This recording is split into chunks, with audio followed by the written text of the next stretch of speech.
Vamos ler a palavra de Deus? Vamos ler esses dois textinhos aqui, tá? Vamos ler juntos, para a gente ficar bem memorizando, né? Aconteceu que, indo nós para o lugar de oração, nos saiu ao encontro uma jovem possessa de espírito adivinhador, a qual, adivinhando, dava grande lucro aos seus senhores. Seguindo a Paulo e a nós, clamava dizendo: estes homens são servos do Deus Altíssimo e vos anuncio o caminho da salvação. Vamos colocar o verso 18, só para a gente completar. E isto se repetia por muitos dias. Então Paulo, já indignado, voltando-se, disse ao Espírito: em nome de Jesus Cristo, eu te mando, retira-te dela. E ele, na mesma hora, saiu. Amém? Graças a Deus. Podemos assentar. Quero conversar com você sobre essa palavra hoje aqui, essa passagem que está na Bíblia, que é uma passagem de libertação. Amém? De quebra de forças espirituais malignas. A gente, quando fala sobre isso, pode parecer estranho, mas a Bíblia está cheia de passagens aí que revelam que determinadas situações e problemas eram alimentados por forças espirituais malignas. Ações malignas criavam problemas e situações e que precisavam então serem repreendidos, como foi no caso dessa passagem aqui. A Bíblia diz que Paulo, o apóstolo, um dia ele teve uma visão. A visão que ele teve que um homem aparecia para ele, vestido com uma roupa com trajes típicos da Macedônia, e disse assim para ele: passa na Macedônia e ajuda-nos. Ele pegou, recebeu aquela mensagem daquela visão, e ele viajou para a Macedônia, mais precisamente para uma cidade chamada Filipos, uma cidade romana, né, que tinha domínio romano. Quando ele chegou lá, ele não sabia nem onde ele ficava, mas Deus já estava preparando tudo. Ele procurou a beira de um rio para orar, juntamente com seu amigo chamado Silas. E quando eles chegaram lá na beira do rio, eles oraram. Tinha algumas mulheres que estavam lá na beira do rio, e uma delas já era cristã, que se chamava Lídia, era o nome dela. E essa mulher chamada Lídia ouviu ele, acreditou na mensagem dele, porque ela já tinha o cristianismo plantado no coração, e ela era uma mulher de posses. Diz a palavra de Deus que ela era vendedora de púrpura. E naquela época, não era qualquer pessoa que podia vestir a cor púrpura. Só quem vestia a cor púrpura eram os príncipes, eram os reis, porque era uma cor muito cara. Para você pegar um tecido e transformar ele da cor roxa, ficava muito caro, porque essa cor ela era feita através de uns caracóis que existiam no mar Mediterrâneo, e as pessoas pegavam aqueles caracóis, espremiam, quebravam ele, e através dos caracóis eles tingiam o pano que ficava da cor roxa, que se tornava uma cor muito cara, pela dificuldade que havia para poder fazer o tecido dessa cor. E essa mulher tinha posse porque ela devia de vender a cor púrpura, que era algo muito difícil. E ela chegou com Paulo e Silas e disse: olha, eu ofereço a minha casa para vocês ficarem lá em casa hospedados. Ela se chamava Lídia. E ele pegou, foi, muito constrangido, mas começou então a se hospedar na casa dela. E todos os dias ele saía e ia para a beira do rio, juntamente com Silas, logo cedo, para ficar lá procurando um lugar de oração, para orar a Deus, para pedir um direcionamento, o que é que eles tinham que fazer na cidade, porque eles estavam ali atendendo um chamado de uma visão, para pregar o evangelho e levar o cristianismo para aquele lugar onde os domínios eram outros. A cidade ela era dominada pela crença no deus grego chamado Apolo. E juntamente com essa crença que havia no Apolo, havia também uma crença de que o Apolo havia simplesmente, na cidade de Delfos, matado uma serpente chamada Piton, que se tornou também uma deusa, que era praticamente a influência da adivinhação das pessoas. As pessoas lá adivinhavam exatamente por influência de Apolo em suas vidas, a entidade que dava a eles a capacidade de fazer adivinhações, e todo mundo ali na cidade era envolvido exatamente com isso. E chegou Paulo lá para pregar o evangelho, para falar de Jesus. E ele ia para o caminho lá para a beira do rio para se consagrar. E quando ele ia para lá, ele passava num determinado lugar, que era como que uma feira. E lá tinha as pessoas que ofereciam serviços.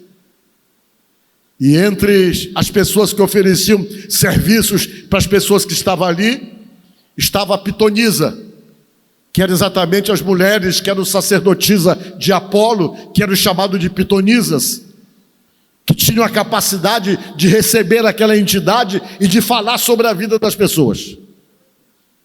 E quando Paulo passou ali naquele lugar, a pitonisa olhou ele e falou algumas vezes para ele: esse homem que vocês estão vendo passar, esses homens, eles são servos do Deus Altíssimo e vos anuncio o evangelho da salvação.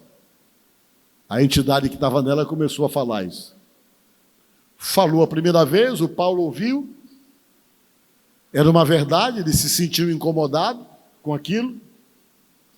E na outra vez que ele passou, a mulher de novo: esses homens que vocês estão vendo passar, eles são servos do Deus Altíssimo e vos anuncio o evangelho da salvação.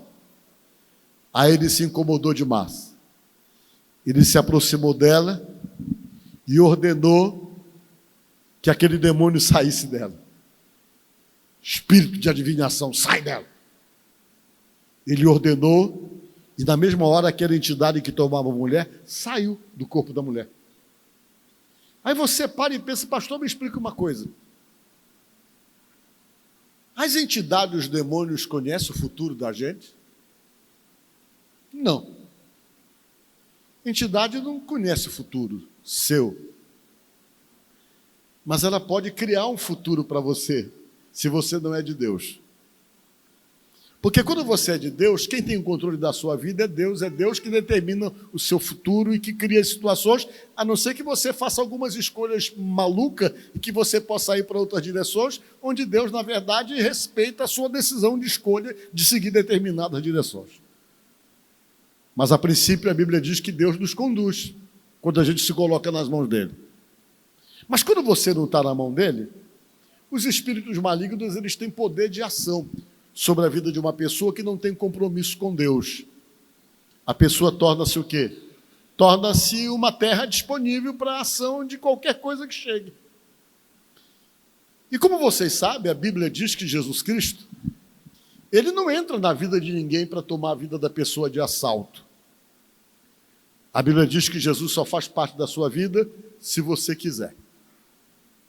Se você não quer, ele também não vai invadir você. É a questão da sua decisão. A Bíblia está cheia de textos. Jesus falou e disse lá em Tiago: achegai-vos a mim, achegai-vos a Deus e ele se achegará a vós, mostrando para nós que a aproximação de Deus até nós, ela é totalmente condicional. E a condição é essa, que você tem que se achegar primeiro. Quando você se achega primeiro, aí Deus dá um passo em direção de você. Você só tem que dar o primeiro passo. Se for necessário Deus dar 1000 passos, ele vai dar os 1000 passos, mas o primeiro você tem que dar. Você tem que sinalizar que você está interessado em Deus. Você tem que sinalizar que você está interessado em Jesus. Porque se você sinaliza, aí ele se aproxima. Caso contrário, ele espera você decidir isso. Um dos textos do livro de Apocalipse, que se refere à igreja, Jesus falou o quê? Eis que eu estou à porta e bato. Se alguém abrir a porta, eu entrarei na sua casa e serei com ele e ele comigo.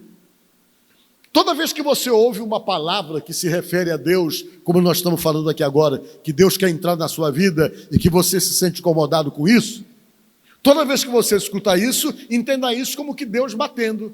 na porta da sua vida, ou do seu coração, como você quer entender, com o propósito de fazer parte da sua vida. Só que essa porta abre pelo lado de dentro, só quem pode abrir é você.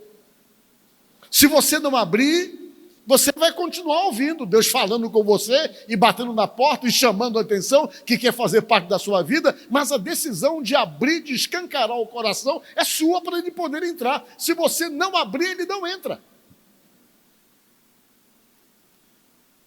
Você diz, mas por quê? Respeito por você. Deus tem tanto respeito por você que ele não é invasivo. Ele não invade a sua vida sem você permitir isso.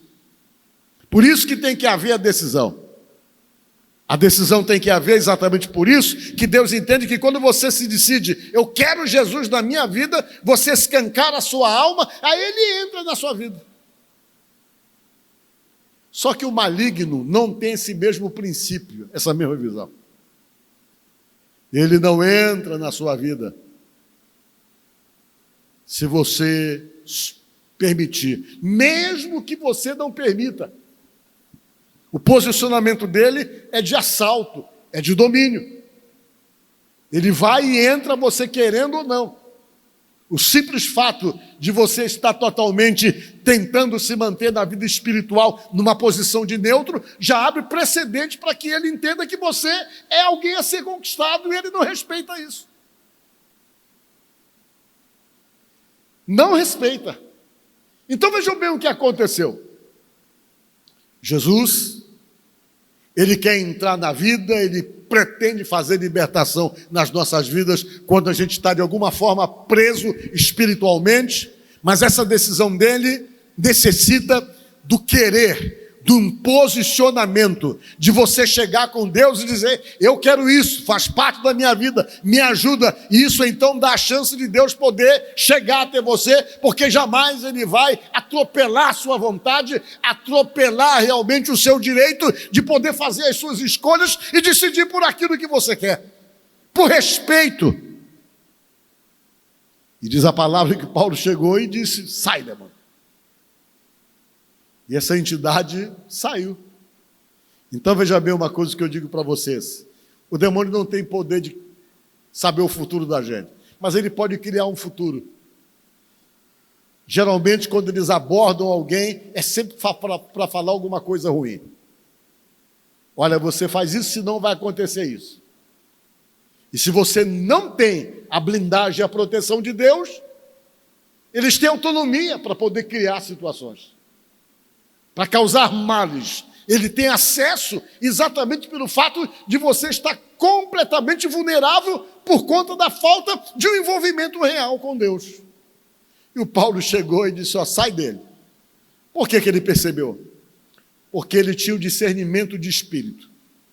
A Bíblia diz que o discernimento de espírito é um dos dons, um dos frutos do Espírito Santo, diz a palavra de Deus. Discernir espírito. Que fruto é esse? O que dom é esse do Espírito Santo, de discernir espírito? É quando Deus em você dá a capacidade de você realmente entender o que move as pessoas. Isso se refere tanto no lado espiritual como se refere no lado emocional da coisa. Deus avisa você, Ele não deixa você ser enganado. Ainda que a pessoa venha com palavras de lisonja, ainda que as pessoas venham todo feito de bonzinho para você, para poder iludir você, para enganar você, ainda que as pessoas usem palavras para chamar a tua atenção, para massagear o teu ego e para demonstrar atitudes que estão do teu lado, que são teus amigos, que são sinceros, usando de palavras de lisonja para tentar enganar você, na mesma hora, o dom do discernimento chega com você e fala para você, e na mesma hora você sente resistência no seu coração, na sua alma, e percebe que aquilo não é verdadeiro. É discernimento de espírito.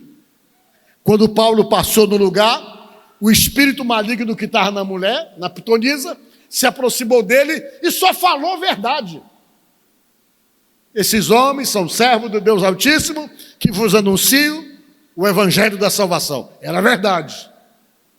Só que aquela verdade saída da boca do demônio era uma forma de precaução, era querendo criar intimidade com o apóstolo, talvez para poder impedir que ele fizesse o que ele fez, que foi expulsar aquela entidade do corpo da mulher.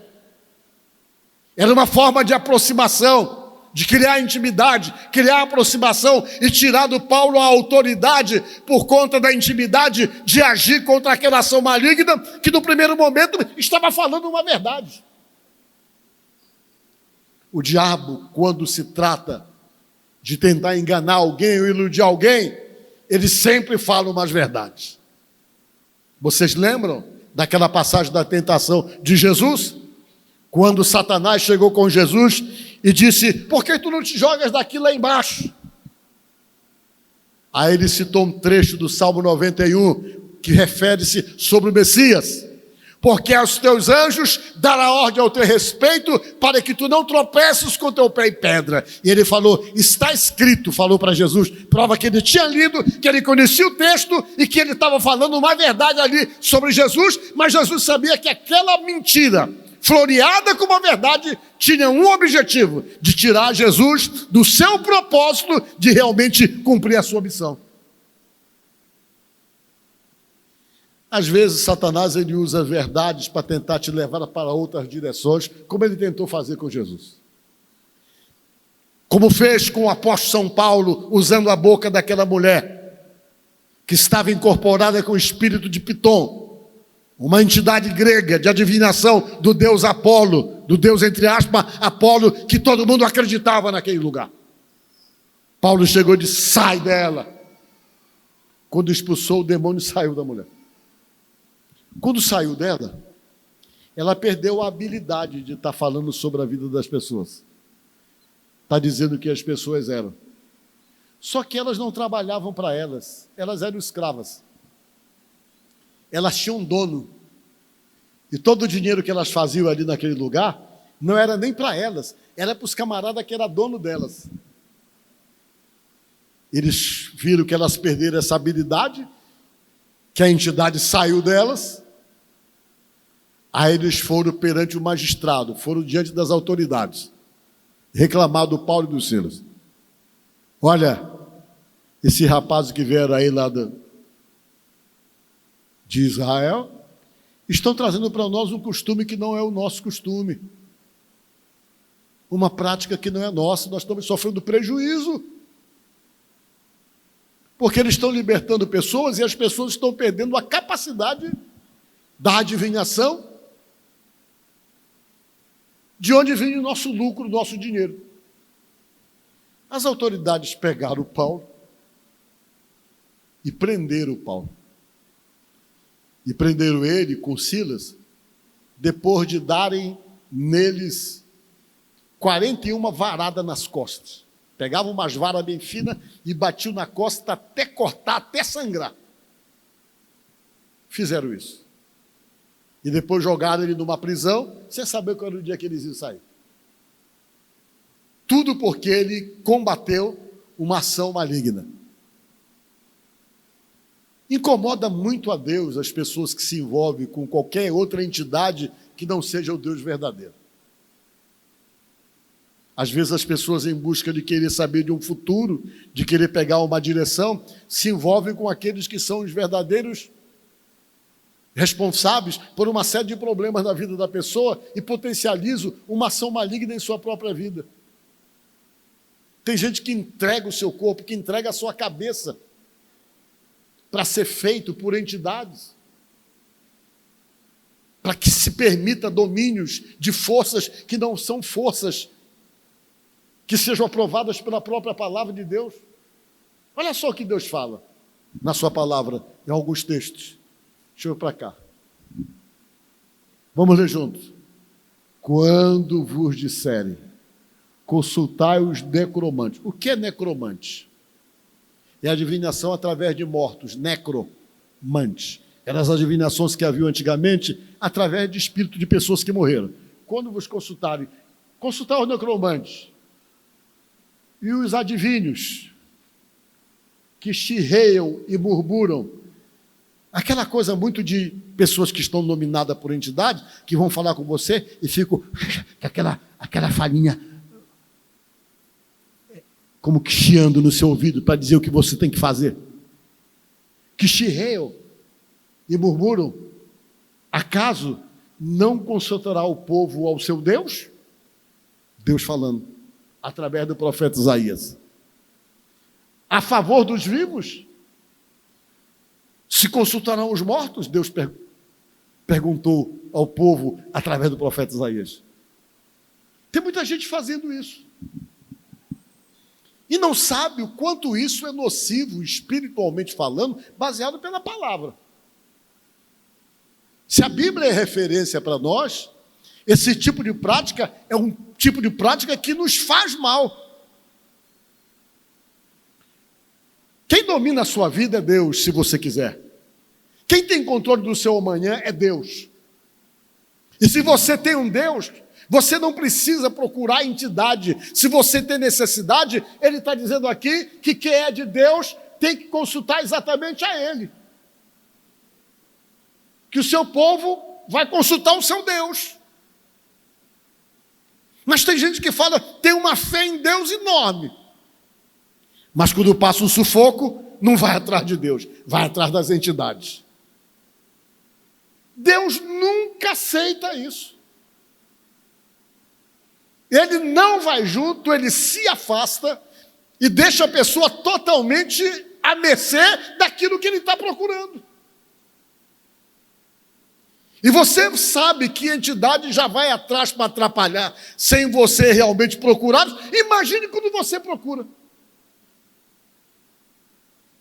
Isso gera uma maldição que tem que ser quebrado na vida da gente, pelo poder do sangue de Jesus, para você poder se liberar dessas coisas que nunca trazem influências boas. Eu conheço muito bem isso, porque eu tive uma mãe que foi anos envolvida com isso, que se converteu e se libertou. Não vou falar aqui, porque hoje não pode nem falar mais sobre isso. Isso é caracterizado como se realmente fosse um de respeito à religião, mas aqui eu estou falando do que acontecia lá no... Que fique claro, do que acontecia lá na Grécia. Estou falando do Piton aqui. E do Apolo. Que você não pode falar. Senão você pode ser preso por isso. Mas eu senti na pele o que é esse negócio aí. O que é ser escravidado por isso por causa da minha mãe. Que eu lutei para poder libertá-la. Eu me converti primeiro.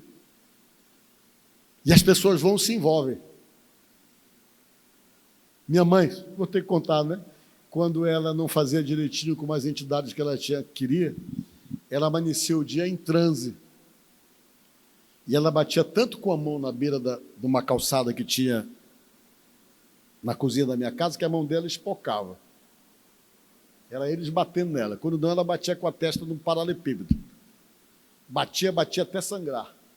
Porque eu não sabia o que tinha, mas ela dizia sempre que era alguma coisa que ela tinha feito que eles não concordavam, que eles não queriam. No dia que eu resolvi levar ela para Jesus, para a igreja, foi a maior luta. Mas o dia que ela entrou na igreja que eu me converti, que ela foi lá, que o pastor orou por ela, ela caiu com as entidades dela de ano, falando que só tinha atrapalhado a vida dela o tempo todo. Mas ela se libertou naquele dia.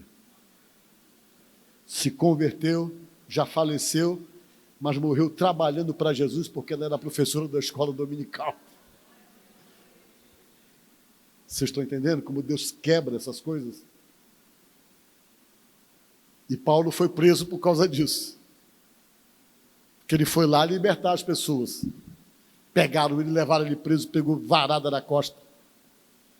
E quando colocaram ele lá na prisão, vocês pensam que ele reclamava? Ele começou a cantar.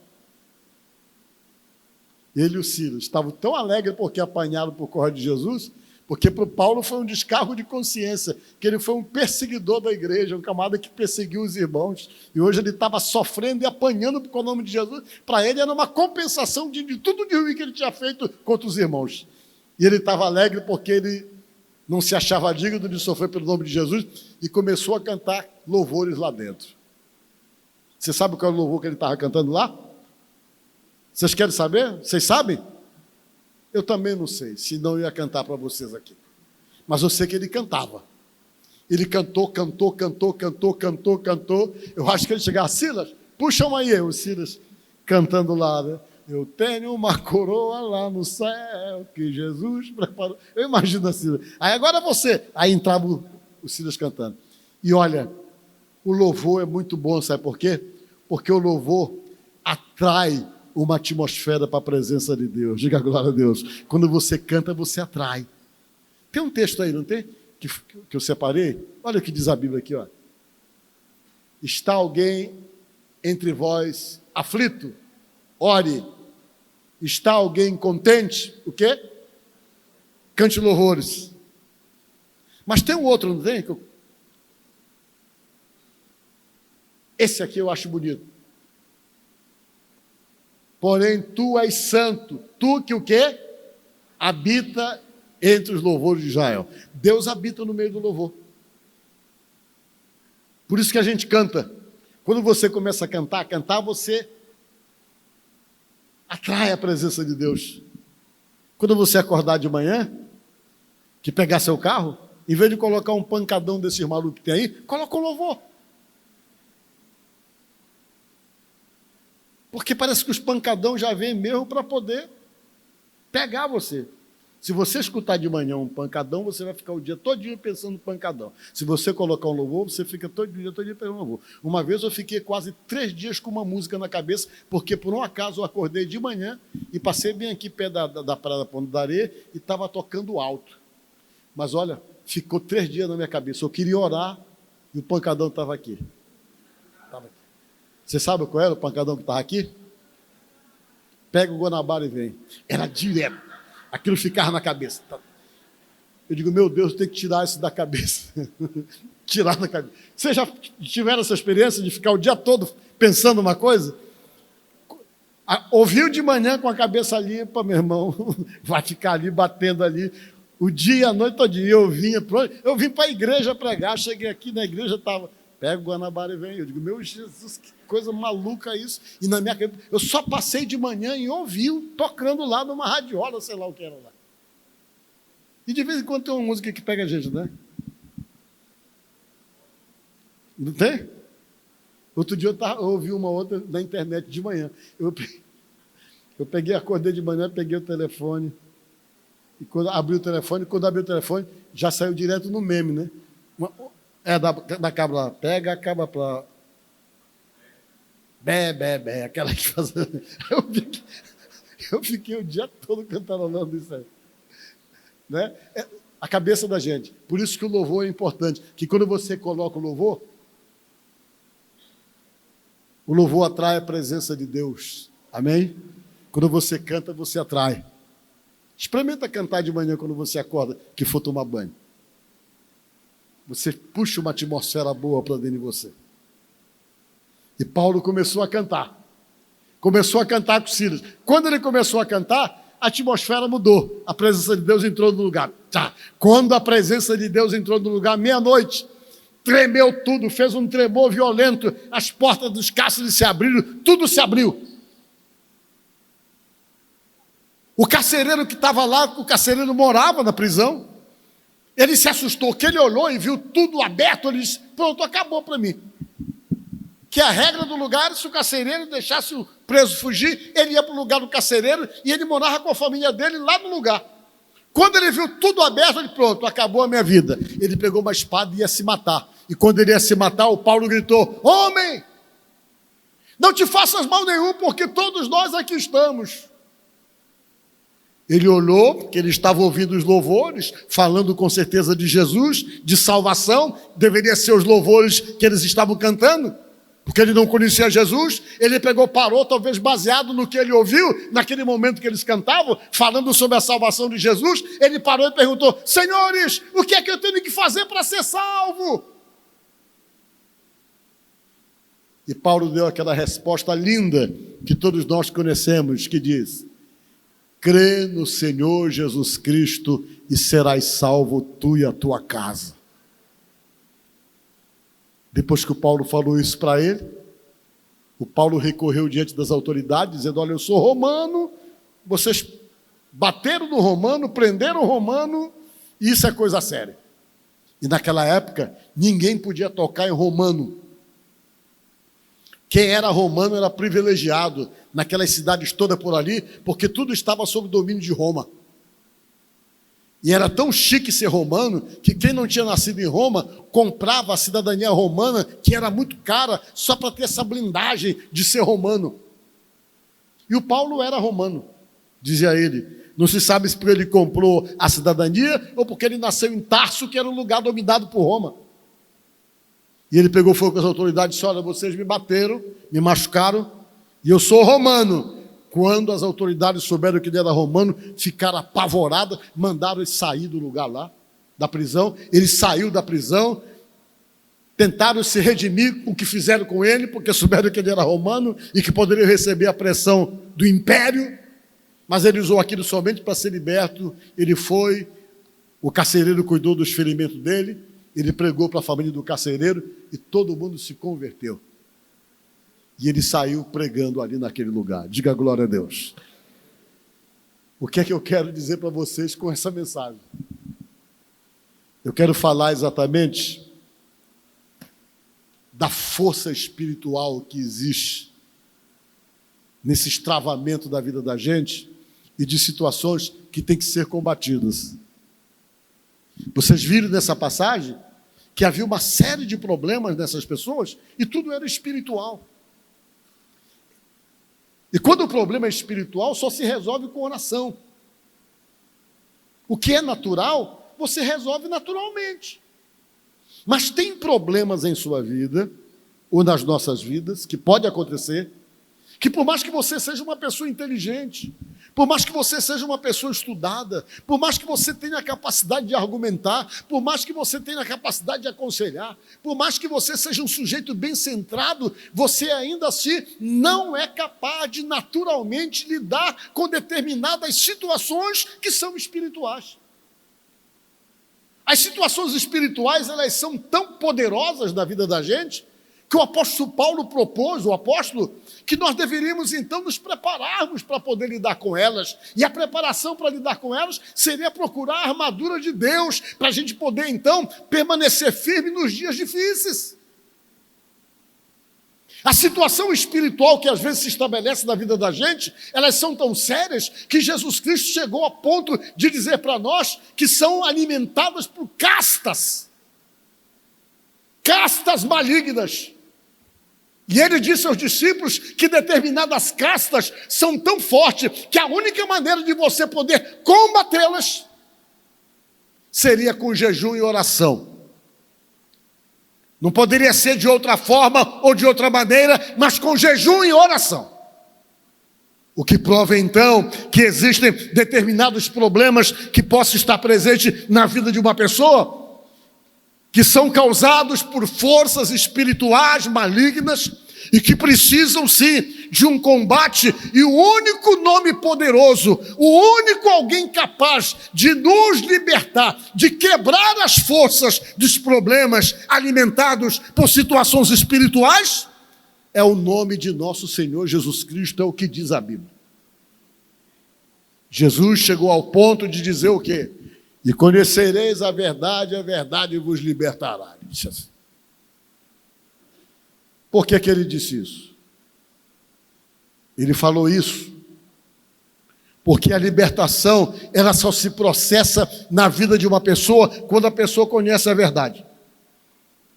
Alguém está com um problema espiritual, você ora aqui por ele, repreende aquilo para libertá-lo, pode haver até uma manifestação, você repreende, mas não está resolvido pelo fato de você ter repreendido.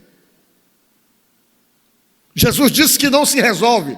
Por quê? Porque disse Jesus Cristo que aquilo que sai da vida da pessoa, os espíritos malignos, que são muitas vezes causadores de atraso, de embaraço, de atrapalho, de travamento na vida da pessoa, quando ele sai, ele não desiste, diz a Bíblia. E quem falou foi Jesus. Ele sai e anda por lugares secos, áridos, mas depois Jesus Cristo falou que eles voltam para aquele lugar onde eles foram tirados, e quando eles voltam, disse Jesus Cristo que eles não voltam sozinhos, que eles trazem consigo mais 7 espíritos, falou Jesus. E voltam para aquela casa de onde eles saíram. Se eles chegarem ali e encontrarem aquela casa limpa, ornamentada, porque na hora que foi expulso, fica tudo arrumado por Jesus. Mas eles voltam e encontram a casa limpa e ornamentada como Jesus limpou. Mas se ela não estiver ocupada por Jesus, Jesus disse que eles voltam, entram novamente e o último estado da pessoa torna-se 7 vezes pior. Vê aí para mim, eu acho que tu já até achou, né? Só para a gente confirmar na Bíblia. Quando o espírito imundo sai de uma casa, ele anda por lugares áridos. Olha lá, olha o que está escrito. Quando o espírito imundo sai do homem, anda por lugares áridos, secos, procurando repouso, porém não encontra. Por isso diz: voltarei para a minha casa de onde saí. E, tendo voltado, a encontra vazia, varrida e ornamentada. Verso seguinte: então vai e leva consigo outros 7 espíritos piores do que ele. E entrando, habitam ali, e o último estado daquele homem torna-se pior do que o primeiro. Aí depois ele falou: assim também vai acontecer com a geração perversa. Esse pessoal ruim que está aí, Jesus falou, na época. Vocês entenderam o que é o mundo espiritual? Isso são coisas faladas por Jesus. Ele vem, e se você não ocupa a casa, eles vêm novamente. E se Jesus não estiver ocupando a vida da pessoa, eles têm espaço para entrar.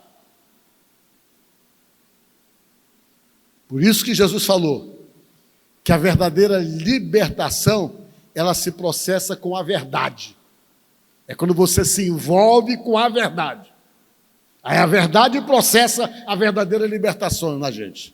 E conhecereis a verdade vos libertará. Quem é a verdade? A verdade é Jesus.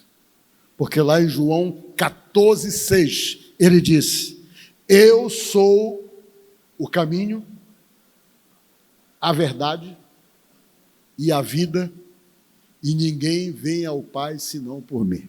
João 14,6. Olha só, eu sou o caminho e a verdade e a vida, ninguém vem ao Pai senão por mim, Jesus falou. Então, quando você conhece essa verdade, que você permite que essa verdade faça parte da sua vida, do seu estilo de vida, se voltar, não entra, porque vai estar ocupado com a presença da verdade. Porque libertação mesmo, ninguém pode dar para você a não ser Jesus Cristo. Toda e qualquer suposta libertação é paliativa. A única libertação verdadeira é a libertação de Jesus, porque a palavra de Deus afirma categoricamente: se o Filho vos libertar, verdadeiramente sereis livres, provando que libertação para a vida, para as prisões de uma pessoa, só quem pode dar é Jesus. Amém? Já está aí? Vamos ler juntos? Vamos lá. Se, pois, o Filho vos libertar, verdadeiramente sereis livres. A gente vive em busca da libertação. Paulo foi levar a libertação para aquele povo. Sofreu por conta disso. Mas ficou claro que só Jesus pode nos libertar. Amém? Você está aqui nesta noite, eu não sei o que pode estar prendendo ou amarrando você. De repente, a gente nunca sabe. Você pode ter sido vítima de alguma situação, de ataques. Isso pode acontecer. Por desconhecer Deus, andou por esses lugares que atraem essas coisas ruins. Por não ter Deus, se tornou vítima de uma obra de feitiçaria. Aí você para, mas feitiçaria existe, pastor? A Bíblia diz que existe. Moisés, todo milagre que ele fazia, os magos e os feiticeiros de Faraó faziam igualzinho, através do poder espiritual. Existe o poder espiritual de Deus, mas existe o poder espiritual do maligno. E para essas coisas, Somente o poder de Jesus e o nome de Jesus é capaz de quebrar essas amarras que às vezes estão na vida da gente. Às vezes elas são geradas por momentos que a gente não conhecia Deus, de envolvimentos errados, de situações de vulnerabilidade espiritual pelo desconhecimento, que essas forças vêm e começam a estabelecer domínio e criar situações. Mas eu digo para você, seja lá qual for a situação em que você possa se sentir preso ou precisando de uma libertação, a pessoa certa para libertar você se chama Jesus Cristo. Amém? Era isso que Paulo foi levar para aquelas pessoas. E esse mesmo Jesus que libertou quando andou aqui na terra, que usou Paulo para libertar pessoas, é o mesmo Jesus que está aqui hoje para libertar você. Amém? Porque ele continua sendo o libertador. Amém? Que Deus abençoe e ajude você.